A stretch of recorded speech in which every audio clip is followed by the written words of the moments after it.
First day ആണെന്ന്. നമ്മൾ രാവിലെ എത്ര മണിക്കായിരുന്നു? രാവിലെ നമ്മളൊരു 5:30 ആയപ്പോൾ വീട്ടിൽ നിന്ന് ഇറങ്ങിയാണ്. വില്ലേജ് എന്ന് പറഞ്ഞ റെസ്റ്റോറൻറ്റ് ബുക്ക് ചെയ്തേക്കുന്നത്. 2 ദിവസത്തേക്കാണ് ബുക്ക് ചെയ്തേക്കുന്നത്. ഇപ്പോൾ അടൂരെത്തി. നമ്മൾ ബ്രേക്ക്ഫാസ്റ്റ് ഒന്നും കഴിച്ചില്ല. വെണ്ണാരി 2 കട്ടനും ഓരോ ഉഴുന്നോടെയും വെച്ച് ചെറിയ ചായക്കടയിൽ നിന്ന് കുടിക്കുകയും ചെറിയ ഉഴുന്നോടെ കഴിക്കുകയും ചെയ്തു. ഇനിയിപ്പോൾ ഒരു മണിക്കൂർ കഴിയുമ്പോൾ 8:30 ആകുമ്പോഴത്തേക്ക് ബ്രേക്ക്ഫാസ്റ്റ് അടിക്കണം. ബ്രേക്ക്ഫാസ്റ്റും ലഞ്ചും കഴിക്കാനുള്ളതുകൊണ്ട് അതെല്ലാം ഒന്ന് ടൈം ചെയ്യുമ്പോൾ നമ്മളൊരു 2 മണി ഏകദേശം 2 മണിക്ക് എത്താൻ നോക്കും. കാരണം ചെക്ക് ഇൻ ടൈം 2 മണിക്കാണ് ഹോട്ടലിൽ കയറാൻ പറ്റുള്ളൂ. രാവിലെ ഇന്നലെ ആണെങ്കിൽ വളരെ ലേറ്റ് ആയിട്ടാണ് ഉറങ്ങിയത്. 12 മണിയായി ഉറങ്ങി. പിന്നെ 4:30 ആകുമ്പോഴത്തേക്ക് എണീക്കുകയും ചെയ്തത്. നമ്മൾ അവിടെ രണ്ടുപേരും അവിടെ ഇച്ചിരിയെങ്കിലും രാവിലെ ആകുമ്പോൾ തണുപ്പൊക്കെ ഉണ്ടാകുമെന്ന് പ്രതീക്ഷിക്കുന്നു. ചെറുതായിട്ടൊന്ന് മഴയൊക്കെ ഒന്ന് പെയ്തിരുന്നെങ്കിൽ 20-25 മിനിറ്റ് ബ്ലോക്ക് പെട്ടു. ഈ ഓപ്പോസിറ്റ് ഹെഡ് ഓൺ ആയിട്ട് വന്ന ഒരു ട്രക്കും ഇന്നോവയും രണ്ടും അടിച്ച് ഫ്രണ്ട് ഫുള്ള്. ഇന്നോവനെങ്കിലും ഡാമേജ് ആ ചെറിയ മിനി ട്രക്കിൻ്റെ ഫ്രണ്ട് ഏരിയയിൽ മൊത്തം നല്ല ഡാമേജ് ഉണ്ട്. അപ്പോൾ അത് ഫയർഫോഴ്സ് ഒക്കെ വന്ന് അത് ക്ലിയർ ചെയ്തോണ്ടെങ്കിൽ നമ്മൾ രാവിലെ ആയിട്ട് പോലും നമ്മൾ ആ ട്രാഫിക്കിൽ 10-25 മിനിറ്റ് കിടന്നു.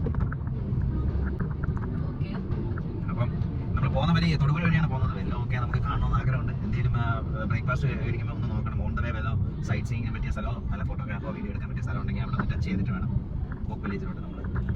പിന്നെ എനിക്കും ഇവർക്കും ചെറിയ രീതിയിൽ കഫവും ചുമയും ഉണ്ട്. നേരത്തെ ബുക്ക് ചെയ്ത് പോയി, അല്ലെങ്കിൽ ഈ ട്രിപ്പ് ഞാൻ ക്യാൻസൽ ചെയ്തേനെ.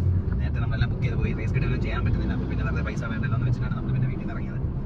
ഓക്കെ, അത്രേ ഉള്ളൂ. ഭക്ഷണം കഴിക്കുമ്പോൾ ഇനി നിങ്ങളെ കാണാം. വെച്ചോ പോമിക്കുട്ടി. ഇറങ്ങിയിട്ട് ഇപ്പം 4 മണിക്കൂർ ഏകദേശമായി. നമ്മൾ തൊടുപുഴ ആ റൂട്ടിലാണ് പോകുന്നത്. നല്ല റൂട്ടായിരുന്നു.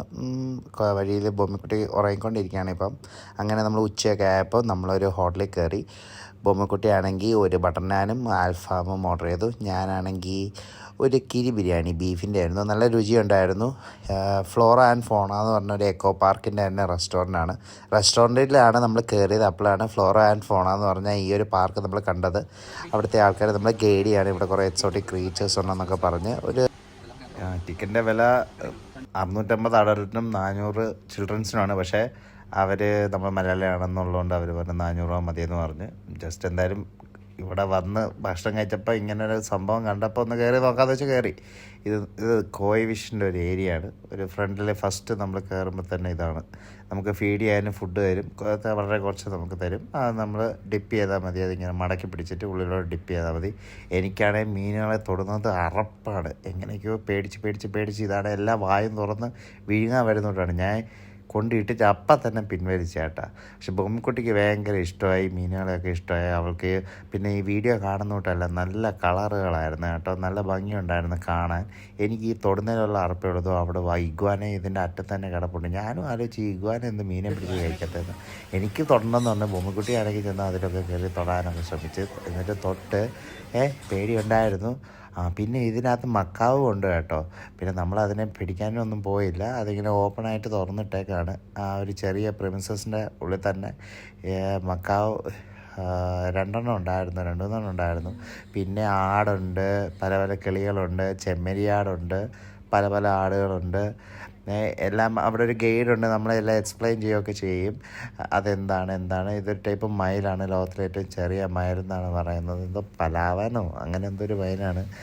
എനിക്കിപ്പോൾ ഓർമ്മയൊന്നും വരുന്നില്ല. പക്ഷേ പിന്നെ ഒരു ചെറിയൊരു യൂണിറ്റിനകത്ത് കുറേ എക്സോട്ടിക് പാമ്പും എന്താ പറയുന്നത് ലിസാർഡും ഹാംസ്റ്റേഴ്സും നോർമൽ അല്ലാത്ത ടൈപ്പുള്ള കുറേ എക്സോട്ടിക് ക്രീച്ചേഴ്സിനെ കാണാൻ പറ്റി. അവരെല്ലാം ഡീറ്റെയിലായി എക്സ്പ്ലെയിൻ ചെയ്ത് തരും കേട്ടോ. നമുക്കറിയാം ഇതൊരു ടൈപ്പ് ബിയേർഡഡ് ഇതാണ്. അതിൻ്റെ താടി ഉണ്ടോ, താടിക്ക് കളർ മാറ്റും. അതാണ് അതിൻ്റെ പ്രത്യേകത എന്നാണ് അവർ പറഞ്ഞത്. പിന്നെ ഇത് ടൈപ്പ് ഹാംസ്റ്റേഴ്സാണ്. 2 ടൈപ്പ് നമ്മൾ സാധാരണ അത് കണ്ടോ, അത് ഇത് ശരിക്കും ഇത്രേ വളരുവോളെന്നാണ് പറയുന്നത്. അത് വളരെ ഏറ്റവും കുഞ്ഞ് ഹാംസ്റ്ററാണെന്ന്. ഞാൻ ആദ്യം കൊച്ചാണെന്ന് വെച്ചു, പക്ഷേ കൊച്ചല്ലായിരുന്നു. പിന്നെ കുറേ ടൈപ്പ് മുയലൊക്കെ ഉണ്ട്. കുട്ടികളുമായിട്ടൊക്കെ വരുവാണെങ്കിൽ അവർക്ക് ഇൻട്രാക്ട് ചെയ്യാൻ അവർ വേണമെങ്കിൽ കേജിൽ നിന്ന് പുറത്തെടുത്ത് തരുകയും കുട്ടികൾക്ക് ഫോട്ടോ എടുക്കാൻ വേണ്ടി കുട്ടികൾക്ക് അതിനെ ഒന്ന് തടവാനൊക്കെ അവർ സമ്മതിക്കുകയൊക്കെ ചെയ്യും കേട്ടോ. അതേകൂട്ട് ഈ ടൈപ്പ് റാറ്റ്സിനെയും ടൈപ്പ് സ്ക്വയറിലും ചെറിയ ടൈപ്പ് സ്ക്വയറിലും എല്ലാം ഉണ്ട്. അതിനൊക്കെ കയ്യിലെടുക്കാനും പറ്റും.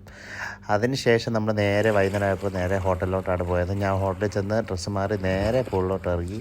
കുറേ കാലം ഒന്ന് നീന്തി കഴിഞ്ഞ് നമ്മൾ വൈകുന്നേരം തന്നെ മൂന്നാർ ടൗണിലോട്ട് പോയി. ബൊമ്മിക്കുട്ടി അതും ഇതും വേണമെന്നൊക്കെ പറഞ്ഞു. തിന്നാൻ ഞാൻ ഒന്നും മേടിച്ചില്ല. അതിൻ്റെ അവസാനം ഒരു ടീ കടയിൽ ചെന്ന് ചായ മേടിച്ച് രാത്രി തണുത്തത് നടന്ന് നമ്മൾ തിരിച്ചു വരാൻ പോയി. അപ്പോൾ ശരി, എന്നാൽ ബായ്. അടുത്ത വീഡിയോ കാണാം.